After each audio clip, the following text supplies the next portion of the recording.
Hi, everyone. Good morning, good afternoon, good evening, wherever you are.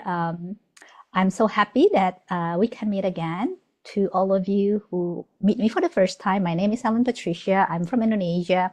I am the chairwoman of Bersama Foundation, and I am here with an amazing lady that I will introduce soon enough. And I'm just so happy that you are here. So if you are already joining our channel, please feel free to just let us know your presence so that I can actually also acknowledge your presence. It would be good to know who am I talking to, that create that sense of really interactiveness. So yeah, feel free to just write whatever you want to write in the comment box. I will check the comment box every now and then, and I will also definitely do that to acknowledge your presence as well. So let me do that now. So I see, okay, Bumista has been here. So good evening, and all of you that has been joining us for quite some time. If you are already know me for quite some time, you know how we do this thing. We will have a talk for about an hour, and then while we have this talk, feel free to just join into the conversation. Feel free to write anything you want to write in the comment box. I will check every now and then so that I will include you in the conversation. Hi, Bu Christy, welcome. Hi, Bu Monica, welcome. So yeah, everyone who has joined, feel free to just put in your whatever hi, whatever you want to write again, so that I can acknowledge your presence. Today, we're talking about a very, very interesting topic, women embracing authenticity. And I think that's very apt because today is Kartini's Day, especially for those of us in Indonesia. We are celebrating the day that women is, or rather commemorating the day of a person called Kartini who has left us the legacy that enable us to just connected with our dreams. Like we have equal rights to dream, and then we have equal ability to just manifest our dream. And I think that is so worth remembering, so worth celebrating. And that's why we have this talk today. And hi, Buyani, welcome. And for those of you who are new to this talk, we actually make this talk quite informal. So again, if whenever you have something in your mind, you have any question you want to put out, you have any comments, you are free to just put it in the comment box. I will check every now and then so that I include you in the conversation. So before I introduced our esteemed guest speaker for this talk, I would invite us to just do this gratitude practice. I know I've never done this, so those of you who are familiar with my talk, this going to be an experiment that we do together, and you know how we do this. In Busurmas, we always experiment with things. We always like be open-minded to different things as it merge. So I'm going to invite us to just start this talk with a gratitude practice. I'm inviting everyone. You can close your eyes. You can open your eyes to just remember the significance of this day. We call this Kartini Day because we want to remember, we want to commemorate the work of Kartini, who has enabled us again to have this life that we have. And as I was remembering her work, my heart is just filled with gratitude today that I can live benefiting from her work. I was imagining if I lived before her, I cannot imagine my life would be. It's going to be very different from what I'm having now. And we are actually being gifted just by being born after her in this country, that we have this privilege, we have this opportunity to just be connected with opportunities, dreams, with so many things that is open to us, educations, that's prior to her, it's not available. And also I'm just filled with gratitude that our founding fathers actually chose to acknowledge her and just disseminate her work into the country so that we can actually benefit from her work and we can benefit from her legacy and we can continue on her legacy. We can stand on her shoulder, which is a giant shoulder. And as I was recalling that, we are going to have this talk, I'm also filled with gratitude that we can have this call. Like, I'm here in Indonesia, and our guest speaker is actually from a different country in Europe.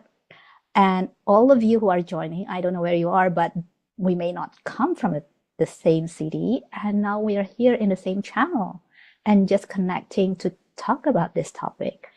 And we are being gifted by this gift of connection because of technology. And again, I cannot imagine if I were born like 50 years ago, I cannot enjoy this gift. But the fact that I am being born at the year I was born so that now I can enjoy this gift, it's just filled me with gratitude. So I want to invite all of us to just fill our heart with gratitude as we enter this topic, as we start talking about embracing authenticity, so that we start from that space of gratitude. Okay. Okay, that feels good. So, hi, Bu Esa, welcome. So, now I'm going to introduce our speaker for today. It is a very, very dear friend of mine. I've known her for quite some years.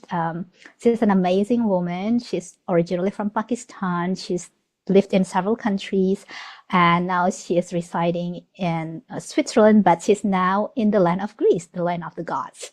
And she is there for quite a few days for certain occasion, but she'll be back to her country again. So her name is Afshin Ismail Way. So she is also a professional coach. She is also the CEO of the Phoenix Coaching Club and also the leadership advisor for a number of organizations.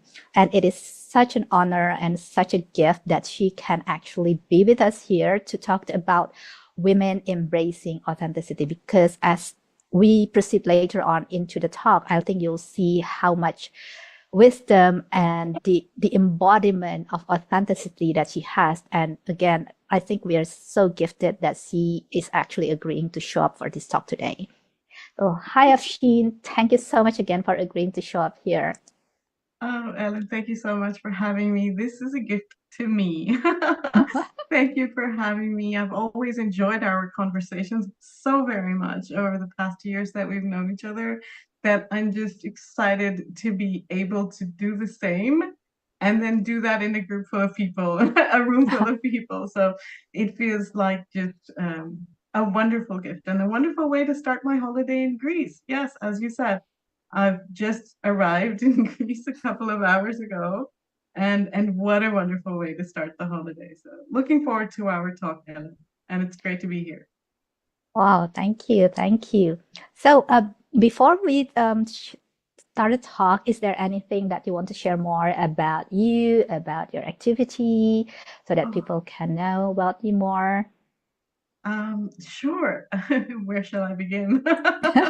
um, I'll keep it brief. I'm originally from Pakistan, as you said, and I'm currently based in Switzerland, where I ran a leadership development company that I've been running for the last 8 years. And before that, I was working in corporate with organizations like Abbott Laboratories in the pharma sector and Mondelez in the FMCG sector. And so my background is mainly in human resources and leadership development. In that adventure of pursuing my career as an entrepreneur more recently, and also as an employee in corporate before that, I've had the privilege to live and work in 8 countries across 3 continents.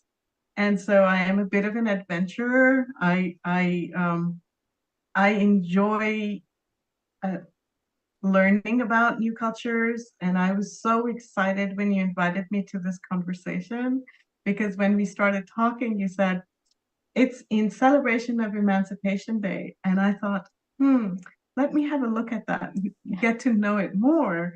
What does Indonesia's Emancipation Day really mean? And that was when I had the privilege of discovering about Kartini. And I was so inspired by this story. And, I think that is the wonder of sort of embracing, visiting, being in, or just being invited to be a part of different cultures, is that you you find so many avenues for inspiration and so many avenues for growth if you're curious and you're open. And I'm so delighted to hear about Kartini.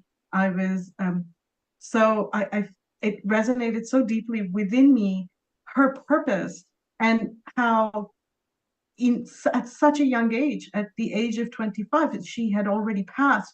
And within that short period of time, she had created a body of work that would have such an influence on the future of Indonesia and the future of Indonesian women. And, you and I were talking about this earlier. It just goes to show there is no real age for creating an impact in the world that is meaningful and benefits many, many people for years and years. So I'm really looking forward to this conversation to unpack a little bit more around, living authentically. And yes, on this very special day. Well, thank you, Afshin. And I'm glad to hear that again, that Kartini has inspired you as well, because she is an inspiration to a lot of women in Indonesia. Like, we really stand on her shoulders. And like I said at the beginning, I cannot imagine if I just being born before her, my life will be totally different. It's like there's no Ellen who is doing all this work. It is because I can stand on her legacy that I can do all this thing. And So I true. recall, yeah, earlier we were actually, while we're preparing for this, we were talking about authenticity. No, we're not talking about authenticity, but we are talking about this legacy. Being able to leave a legacy is actually coming from being, not as much as doing. And I know, at least I also believe that authenticity is a being thing rather than doing thing. So I wonder, and I'm just curious to know more about your thoughts of the relationship, in your opinion, the relationship between being and impact and legacy. Oh my goodness, those are some big words. Did I really use them? I guess we sort of carved that path for this conversation already, right? Yeah. Um, my relationship with being and authenticity, I, I, it's hard to know where to begin with this. Something you said that stays with me is we stand on the shoulders of giants. Mm-hmm. And with Partini, it reminded me of the shoulders of the giants that I stand on. I come from a different culture, um, and I would have faced very similar sort of roadblocks, which exist for many women that come from my culture, even still, even now. And the only reason I feel as though I was able to carve the path that I did was because I stood on the shoulders of giants who who took upon themselves to level the playing field and make it equally accessible for men and women. And it takes a a lot of great allyship from men, and it has taken. So in my family, there have been very, very supportive men who have never considered that women were in any way less. So the playing field has always been pretty flat when it came to not just my generation, not just the generation before my generation, but also the generation before that. And it is because these giants sort of said, all right, well, we're all equal. And similarly for the women who, despite having the allies, actually had to do all of the hard work, because outside of their immediate ecosystem, everything else beyond was still quite limiting. So it's courageous women and men who know how important their allyship is, and they're standing on their shoulders. That has allowed me to be able to even have this conversation with you on Cartini Day, right? And so the being of it is, for me, the being of it is in carrying on that legacy, which goes much beyond the doing of it. I can wake up every day and set a goal for myself, right? Or set a goal for myself every year and say, today I'm going to, this year I'm going to have 10 conversations about women's emancipation. And I can tick those boxes. But I think, and you and I talked about this, was if it isn't within a wider context, a deeper context, then I don't think that it's as sustainable and as meaningful. And so it's that being, it's that for me, the being is the carrying on the legacy. And there is nothing that measures that. That is just a felt experience. It's almost a genetic legacy now, right? It's almost within me. And I live that every day. And under the umbrella of that context, I can say, sure, I'll do X number of conversations, I'll speak to X number of people, I write X number of books, or whatever is. I'm going to stop here now just to sort of hear your thoughts on what is emerging as I share that. Yeah, I think I resonate a lot with that because what you shared is more like I know what is within me. At least that's my perception of hearing the words that you say. It sounded like I know what is within me. I'm connected to what is within me. And what I am doing is coming from the awareness of what is within me rather than trying to fulfill what the society tells me to achieve. Like what not not pursuing what society is putting as a standard of what is a successful life, what is a successful woman, what is a successful entrepreneur, not going down that path, like pursuing all that success standard by society, but rather really being connected to what is within me and acting on what is within me. And Yes. that is as even as I say those words, I just feel so lit up.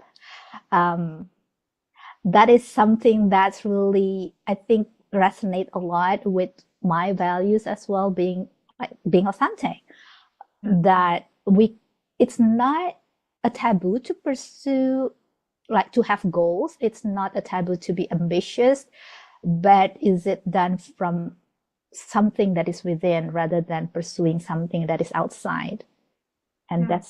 that's so amazing. Yeah. And I feel very seen by you, and I just wanted to acknowledge that for putting that in so many words. And so thank you for hearing what my heart is sharing right now. Thank you for that. You do that so beautifully always, Ellen. wow, you give me a lot of materials to reflect on. And Yeah, actually, what is it? mhm, Go ahead. I'm just that brought me into curiosity. So coming from that place, how has your authenticity journey been, in your Mm. opinion? I love this question, and I was also going in the same direction. So I'm glad that we kind of landed, we converged Mm. into the same place. And how has my authenticity journey been? I tell you something, it's evolving. It's evolving and it's growing because in the pursuit of authenticity, and I think what we've talked about so far is I'm pursuing my authenticity, my authentic purpose in life. And you now you know where it's come from now that I've shared that. But the pursuit of it is an interesting experience because it has occurred to me in the more recent days. So I'll backtrack just a little bit, just to add a little bit of context. So as you know, I host a leadership book club, and it's called, basically it's called the Leadership Book Club. And what we do is we meet every quarter and we talk about a leadership book. And this quarter's leadership book is Joe Dispenza's Breaking the Habit of Being Yourself. And in and because I host the book club, I kind of read the book very deeply and I search for meaning in it and I take it apart. And there was a chapter that I most recently read, which in which he says, and this quote really left me shaken. It was, if we can master suffering, then we can master joy. And I thought, wow, interesting. And the reason I say that is because I have experienced my authenticity journey from the angle of suffering.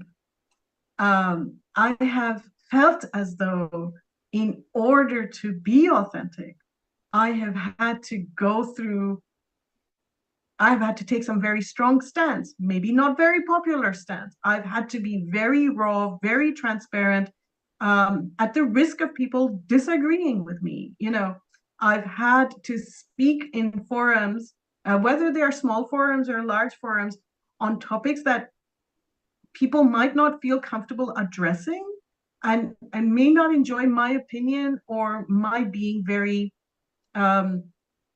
very raw with them. So I have actually experienced my authenticity journey until very recently as one of suffering. Now, I tell you this, certainly based on my own cultural experience of my culture, suffering is usually considered a very noble path, right? So in order for you to achieve something, if you go through suffering, your achievement feels more valid, right? And then there are so many stories that are shared around people who have gone through really, really difficult things in order to achieve something. And it is only then, and I have struggled with that. I have felt as though if I'm going to achieve something, it has to be preceded by some sort of wrestle and suffering. And so that brings me to today when, you know, as I said, I read in the book, if we can master suffering, we can master joy. And I thought to myself, what if I was able to rewrite the script? And what if my authenticity didn't have to come at a price that was quite so high? And what if I was able to accept that my joy was valid without the deep suffering that needs to come before it?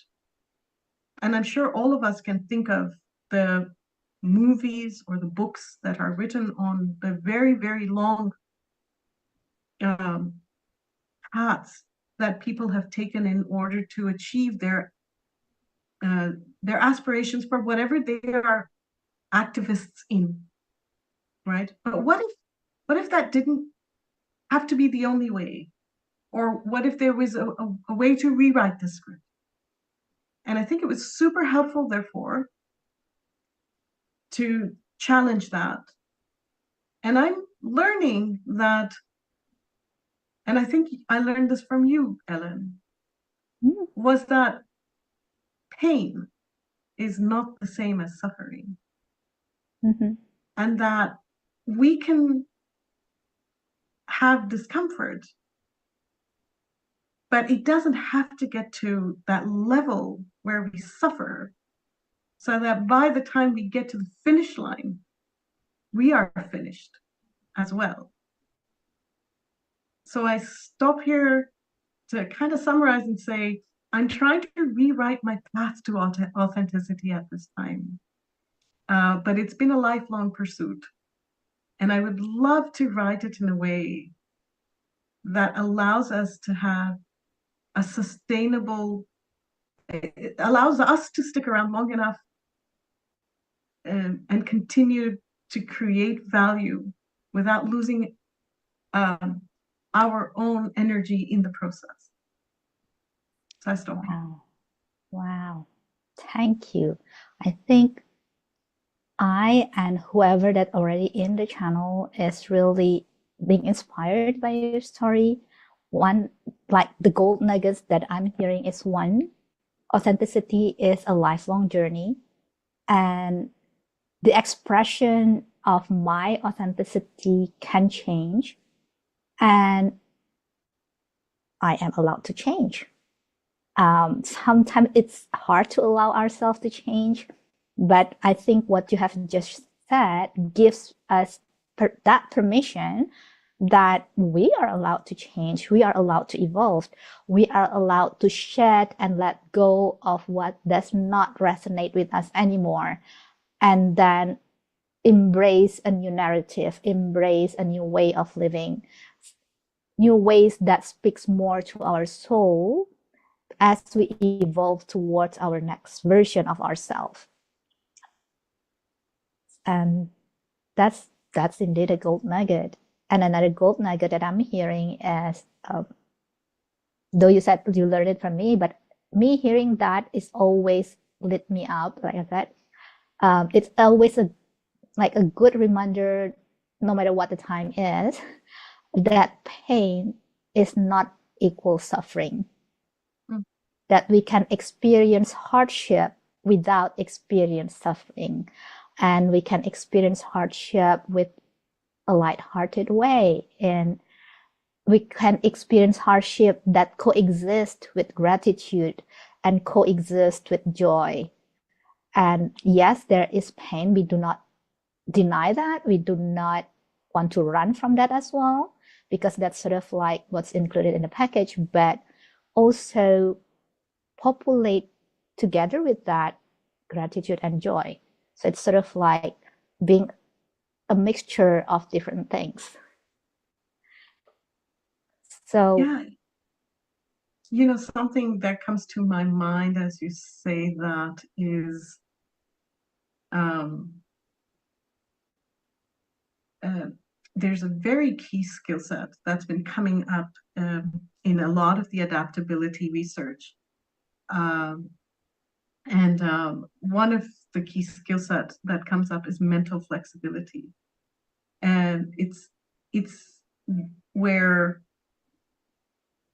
you are available as a leader to two opposites being able to coexist with each other. So, and it's an interesting one that we are going to need to, as leaders, have to embrace as we go through sort of what's a very adaptive world nowadays. A lot of really challenges we've never wrestled with before that are, which show that supposedly opposite um, realities are coexisting in the same place. And so our ability to hold pain and gratitude both at the same time, for them to be able to coexist without us not believing that or negating that or saying or canceling that and saying, how can you be this and that? That's not acceptable. We can challenge these, and we need to challenge these things now, because the world is much more complex now. And what's required of us as leaders is to be able to put our arms around these almost opposing ideas and say, no, they can coexist. And based on some of our conversations earlier, one of the things that we talked about was the Stockdale paradox, right? mm-hmm. Yeah. Which is pretty much a great example of mental flexibility, in which, and the backstory. Do you want me to share the backstory of that a little bit, Ellen? Yes, I think Yeah, the audience will let's benefit from dive it. into that, and please sort of add, because I might forget an angle of this, and I know you're just as good as this as I am, maybe even better. As General Stockdale was a gentleman who was imprisoned for years during, I believe it was the Vietnam War, and he somehow made it out to the other side after being years of imprisonment.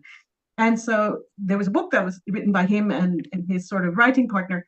And the question that came up was, so how did you manage to get out? And this was an almost impossible situation.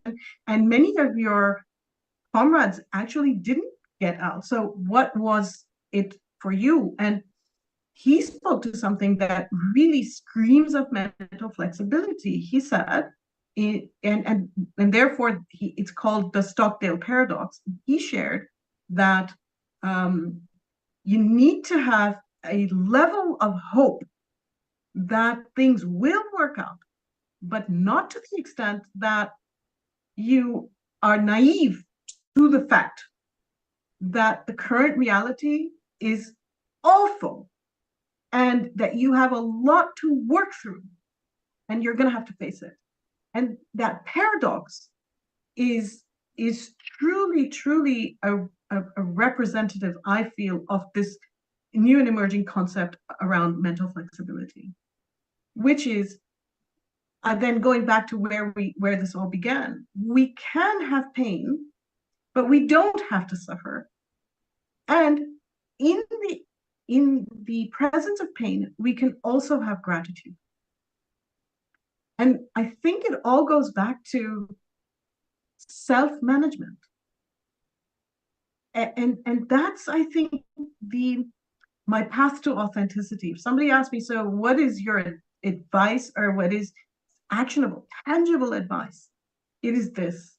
If you are able to manage your own mindset to the extent where you are able to hold both these truths, I am in pain. However, I can also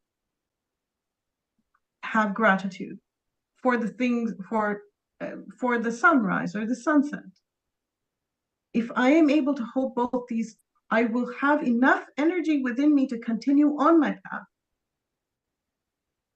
and not suffer, which is usually what these paths are defined by. And I'd like to rewrite that script. Rewrite the script that in order to create authentic change in the world, in order to be authentic in the world, you have to suffer. I want to rewrite that script so that we can all hold the pain and have gratitude and create impact in the world at the same time. Wow. That is my wish. And I wish that for you and everyone who is also in the channel, either through live or through replay. And that is a very powerful statement. It's really our wish that you can embrace your authenticity, expand your impact in a way that feels true to you, embrace the pain and the gratitude at the same time. That's amazing. And that sort of reminded me of our little chat earlier, where you were telling me about how you enjoy the mundane. And as I was listening to you, that story sort of like comes back, because it sounded to me like there's another, I don't know whether it's a skill set, but definitely an ability to manage focus and attention. And like, where do I want to intentionally focus, or rather place my focus on as I go through my day? Because at times we can be so focused on the things that create pains and missed out on all the amazing and abundant opportunity existing just within our immediate surrounding, to just be in touch with joy and gratitude. And I wonder what emerging for you as I say that. I think the word that you had used, which I loved, was practice. Right? It's my practice. And that's true, right? It is so intentional. It is so mindful. And I think if we master our minds, then, and we create these practices, at some point it becomes second nature. And I'm kind of in the middle of that. I haven't mastered it yet, but I'm definitely benefiting from starting to do that, to begin to challenge that notion and really be mindful around where I put my attention. Do I have my 10-minute gratitude practice in the day? And I think it was just yesterday when I was having a conversation with my husband. We were driving. We were in a 2-hour car ride, and I said to him, "So tell me, what is it that you're grateful for?" And of course, he's like shaking his head, "Not again, Ashim."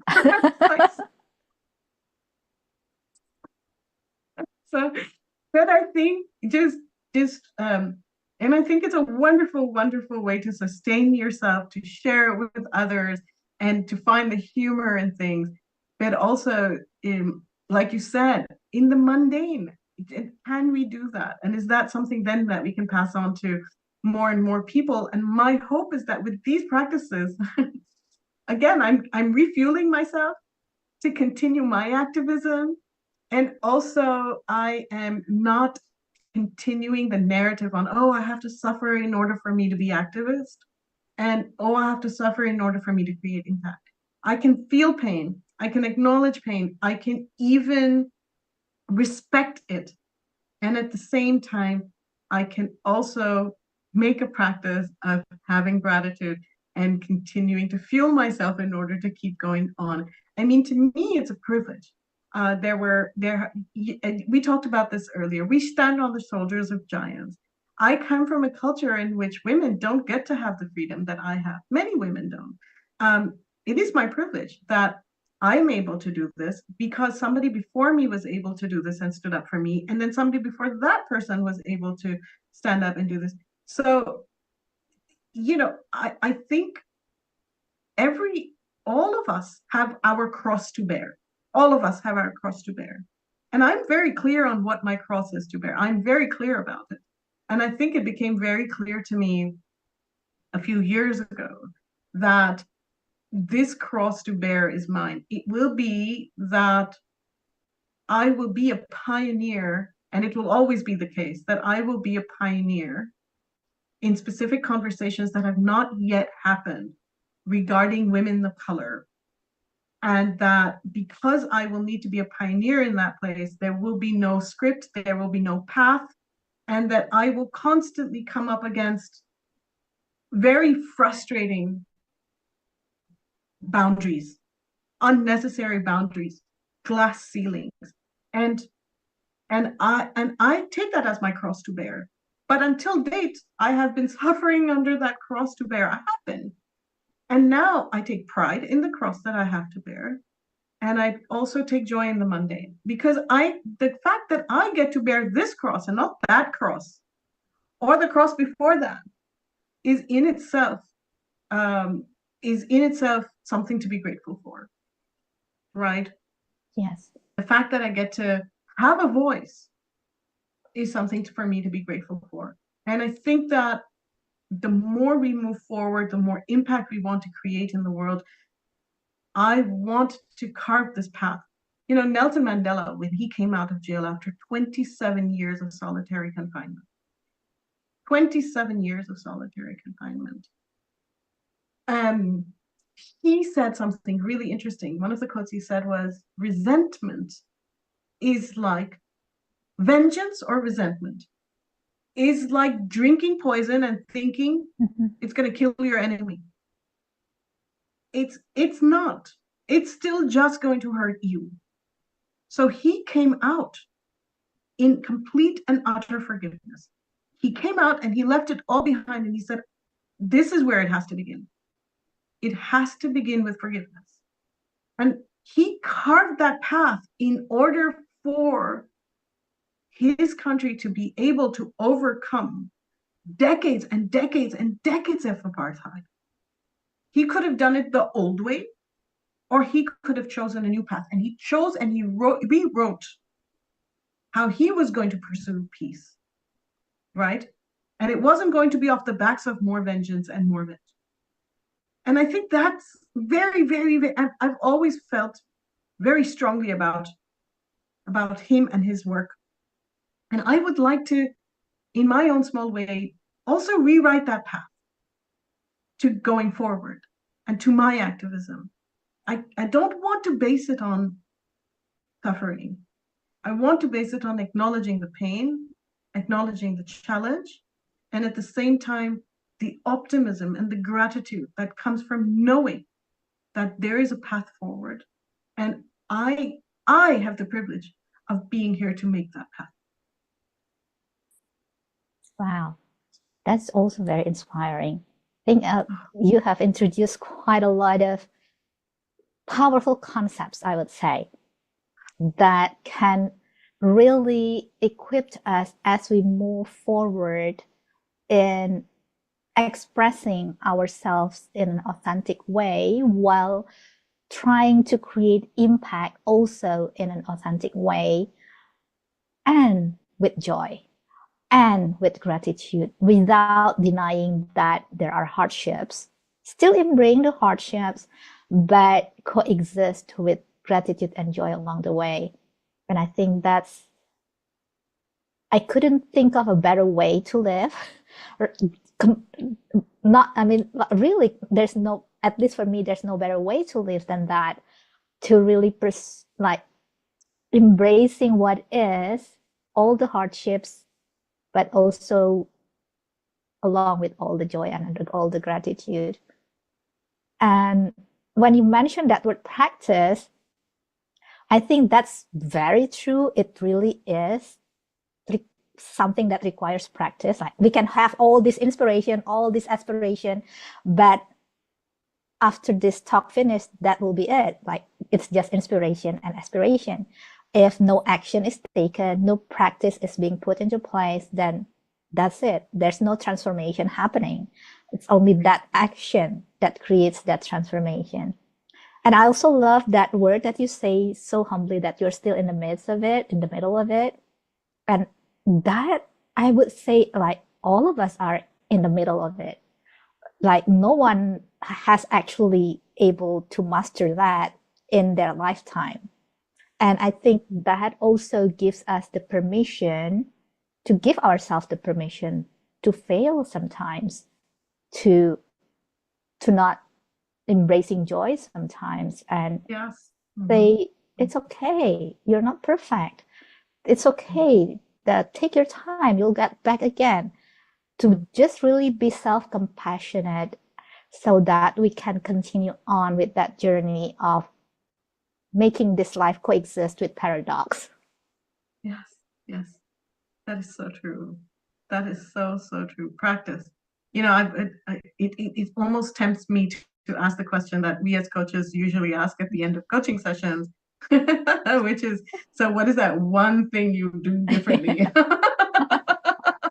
Yes. Yeah.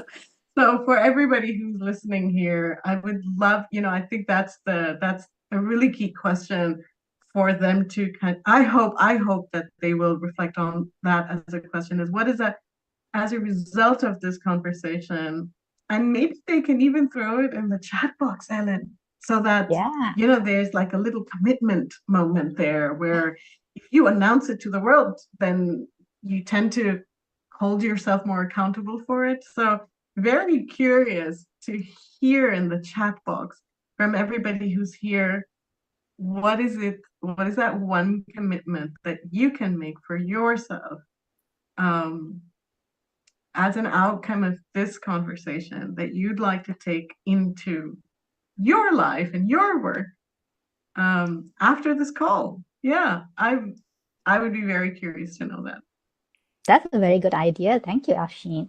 Yeah, so anyone who is in the channel, feel free to fill in the comment box with what you feel aspire to just experiment with. Yes. I purposefully use the word experiment because after you try it for quite some time, then you feel it does not help you. You definitely have the opportunity to just change it in a way that Yes. works better for you. So what is one thing that you feel called to experiment with? And if there's something that you have already been doing, but it has fell off the way, then you want to adopt it again, that's also something that you can try to feel, okay, how do I want to start off again? And yeah, like you can fill anything into the chat box. And I'm just recalling this, I was mentioning, I was reflecting, right, today about Kartini. And actually, that's not the only thing that I'm reflecting. Because actually, just within one week time, our organization here will have 2 big events. So even though it's Sunday, after all the routine stuff and after the lunch, my mind sort of, oh, I think we have not done this, and also we've not done that. Like all those things, that all those to-do lists started to fill in my mind, and I can sense that I am beginning to feel a bit worried. And I think that's also another practice that I think is very beneficial, to to just allow ourselves to connect with our feelings and not to just like just pass it through in order to get things done, but to really connect with our feelings. What am I feeling actually? And once I was aware that Ellen is starting to worry, and then I can ask myself, okay, so what do I need at this point of time? I think that's also something that can really connect us with ourselves. And when we talk about authenticity coming from being, I think that's also another practice that anyone would, if you want to consider, then it's something definitely worth considering, to just connect with yourself in moments of discomfort and check in, what do I need at this point of time? And we have the power to give ourselves what we need. I mean, definitely we don't always like self-sufficient. Definitely we are social creatures. We need other people, but we still have agency to do certain things to respond to our need. And what was emerging for me at that time is, okay, I think what I need is entering this moment of stillness so that my busy mind can quieten down. So I just enter into that moment of stillness, and I usually I do different things in my moment of stillness. But at that time, I think what I want to remember is that everyone is doing their best, and so am I. And I just repeat that everyone, okay, everyone is doing their best, and you are also doing your best. And another thing that I'm reminding myself is there is never going to be a perfect work, and we are not meant to do perfect work, because it is in that imperfection that we can experience miracles. And I remind myself about that, and I was saying to myself, okay, I'm opening up myself to miracles, and I'm opening up myself to creative possibilities. And just repeating that helped me to center back into peace, because now I'm remembering that, yes, there are things that have not been done, and it's okay. It's not supposed to be perfect, because that's when we are going to experience miracle, and that's where we are going to have that energy of, again, gratitude, experiencing how we are so supported in this journey, even though there's so many things have not been done. So I think that word practice has, for me, has been so powerful. I totally, and I genuinely think that, Ellen, you are a master of practice. And you're right, it's a work in progress. Sometimes we forget the practice we promise ourselves, you know what I mean? But I do know that you are more likely than not to go down that path. It's just something I've experienced of you constantly, that you're quite mindful, you have a lot of agency, and you exercise your agency through practice. And I think that that's what I find really inspiring about you. And Wow. and because for me, I sort of barrel through life constantly in motion. And I find myself barreling through life. And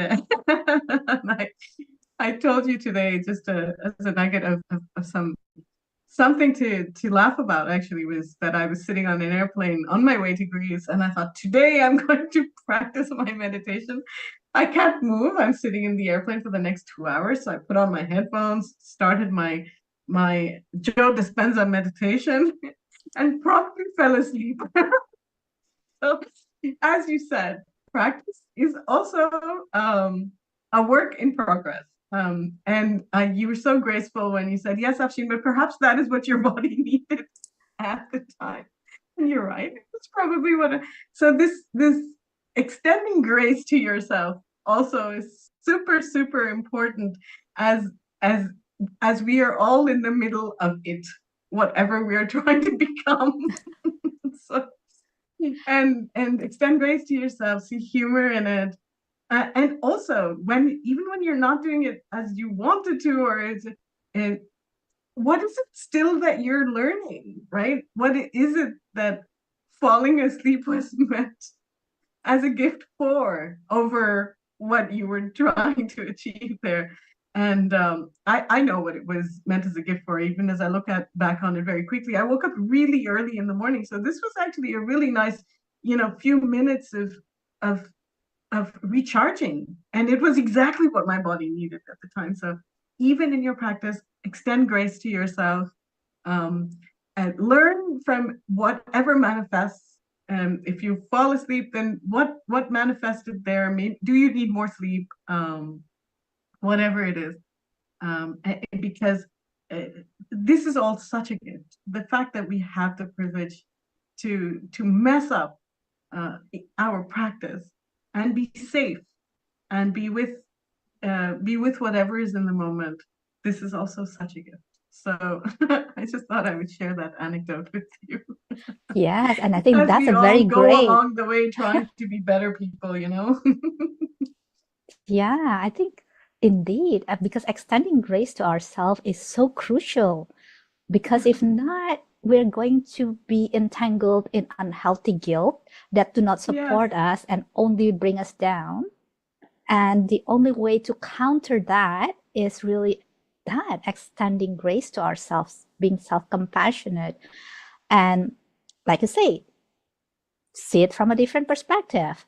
Okay, Mhm. so what can I see it differently about this now? Or probably like my body needs rest.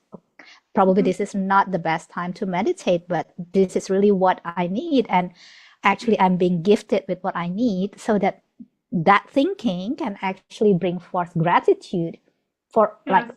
all the things that we experience. And It's interesting that mm, you say that because you remember we we read Brené Brown's book in the last quarter of the book club. And mhm, I remember I was sharing with you that one of the things she says is that gratitude cancels out shame. It's almost as though the two just cannot coexist.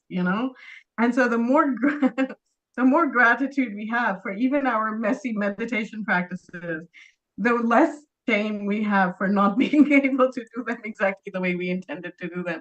So it's such, for me, just gratitude is almost like the magic pill to so many things in life that if there was one thing I could wish for everyone on this, show to walk away with today would be this: just embrace gratitude.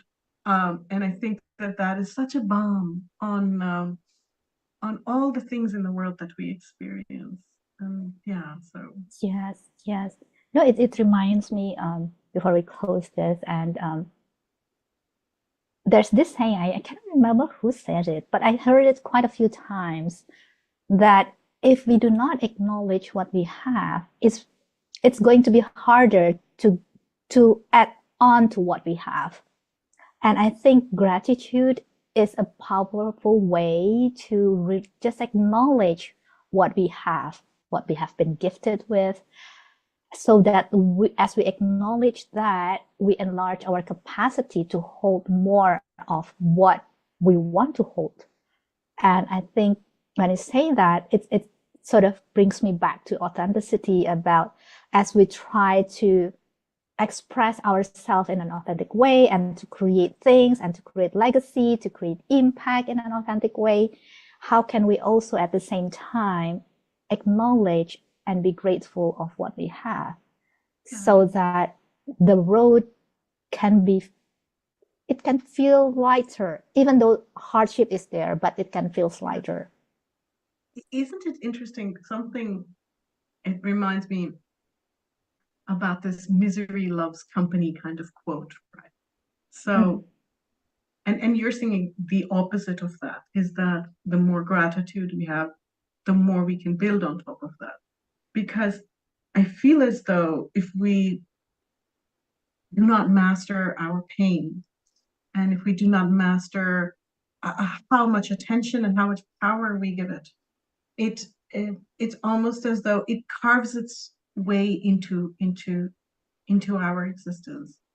But when we do master it, we almost free up some space, right? We free up space. And in freeing up that space, because the way of the world and the way of nature and the way of metaphysics is that space needs to be filled. Mm-hmm. And empty spaces need to be. And so they will fill themselves up. So what is it that you're attracting to you? And what is it that you're allowing to take up space? And what is it that you're carving out so that something else may be replaced by that? I think it's this really, it's such an important piece, is where do we focus our attention so that it may manifest itself in the way that serves us, not just us, because our work is bigger than just us, so that we are enough, reinforced, and replenished so that we can do the greater work that we are here to do and create in the world. Yes, I think that's really like it's like a perfect way to close the session.